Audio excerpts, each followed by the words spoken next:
They told her she was born in darkness. That darkness was her destiny.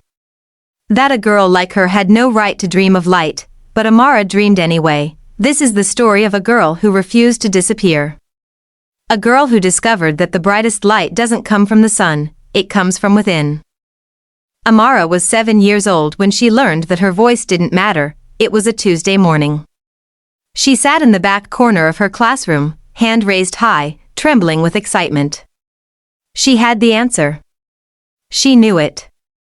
But teacher walked past her again and again, calling on the boys who barely lifted their fingers. When she finally shouted out the answer, desperate to be heard, teacher's eyes turned cold. Girls, he said slowly, should learn to be quiet. The classroom laughed.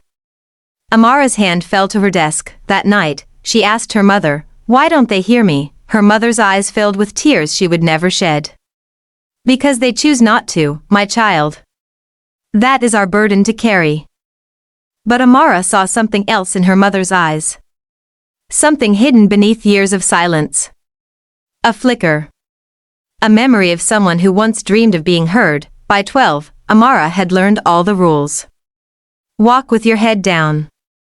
Don't laugh too loud. Make yourself smaller. Your dreams are luxuries you cannot afford. Your body is not your own.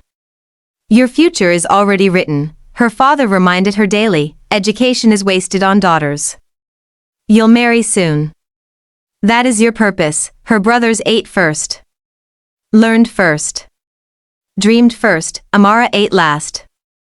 From plates already empty, but in the corner of her tiny room, beneath a loose floorboard, Amara kept a secret. A notebook. Filled with words she couldn't speak aloud. Dreams she wasn't allowed to dream. She wrote by moonlight, her only witness. One day, she wrote, "I will be light itself." At 15, they told her the marriage was arranged, a man 3 times her age. Wealthy, they said. Respectable, they said. Lucky, they said. She saw him once. His eyes looked at her like she was property. Like she was already broken. "I want to study," Amara whispered to her mother. "I want to become a teacher.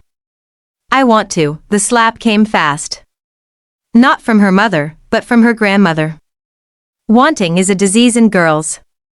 We cure it with obedience. The wedding was set for her 16th birthday, 3 months away. Amara stopped eating. Not in protest. In disappearance. If she could become small enough, quiet enough, invisible enough, maybe she could vanish entirely. Maybe that would be easier. Her body hollowed.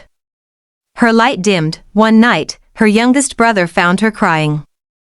He was only 9, but he sat beside her and held her hand. "Why are you sad, sister?" "Because I'm drowning," she whispered, "and everyone is watching." He didn't understand. But he stayed with her in the darkness. 2 weeks before the wedding, Amara made a choice. A terrifying, impossible choice. She would run. They say the bravest moment in a woman's life is when she chooses herself. Amara left at dawn, carrying nothing but her notebook and a photograph of her mother as a young girl. Smiling, eyes full of unspoken dreams, she walked 17 miles to the city. Her feet bled. Her stomach cramped with hunger. But with each step, something inside her grew stronger. She found shelter at a women's organization. A place she'd heard whispered about but never dared to believe existed. A sanctuary. The woman who answered the door didn't ask questions. She simply said, "You're safe now." For the first time in her life, Amara wept with relief instead of despair. They gave her food, clothes, education. But most importantly, they gave her something she'd never had, permission to exist on her own terms. Her family searched for her, threatened her, called her shameful, ungrateful, cursed, but Amara didn't go back. The other women at the shelter shared their stories. Each one different. Each one the same. Abuse. Silence. Survival. Escape. How do you keep going? Amara asked an older woman named Zara, who had left an abusive marriage 20 years ago. Zara smiled. By remembering that my pain has purpose. Every woman I help escape is the girl I once was. Given a second chance, Amara understood then. She wasn't just saving herself. She was saving every daughter, every sister. Every woman who would come after her. She studied at night. Worked during the day. Slowly, painfully, she built a new life, not a life without scars. But a life where those scars became her strength. 5 years later, Amara stands in front of a classroom. Not in the back corner this time. At the front, 20 girls look up at her. Girls with familiar eyes. Eyes that have seen darkness. Eyes that have forgotten how to dream, who here, Amara asks, has been told they don't matter, every hand rises. Who here has been told their dreams are too big, every hand stays up. Amara walks to the window. Opens the curtains. Light floods in. I was once where you are. Invisible. Silenced. Told I was born for suffering. She turns to face them.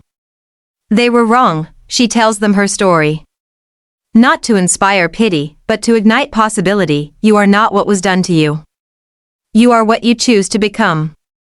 One girl, barely 13, raises a trembling hand. But what if we're afraid? Amara kneels beside her. Then you are exactly where you need to be. Courage isn't the absence of fear. It's choosing to move forward despite it. The girl's eyes well with tears. What if I fail? Then you try again. And again. And again. Until the world has no choice but to see you. Over the years, Amara has taught hundreds of girls. Some have become teachers. Some engineers. Some artists. Some mothers who raise their daughters differently, each one, a light. She still has the notebook from her childhood. On the last page, she's added new words. I dreamed of light. And then I became it. Today, Amara runs 3 shelters. She's rescued over 200 women from abuse, forced marriage, and violence. She's testified before Parliament. Changed laws. Given voice to the voiceless. But she'll tell you her greatest achievement isn't the awards or recognition. It's the letter she received last year from her youngest brother. The one who held her hand in the darkness. He wrote, "You taught me that protecting women isn't about control. It's about creating space for them to be free. I'm raising my daughters the way I wish you had been raised. With choice. With respect. With love." Amara keeps that letter in the front of her notebook, because change doesn't just happen in one life. It echoes through generations. To every woman listening, your pain is real. Your struggle is valid. Your dreams are not foolish. You were not born in darkness. You were born with light inside you, waiting to be released, and when you finally let yourself shine, you'll illuminate the path for every woman behind you. The girl who dreamed of light didn't just escape the darkness, she became the lighthouse. You are seen. You are heard. You matter. This is the voice of Melody, reminding you that your story isn't over, it's just beginning.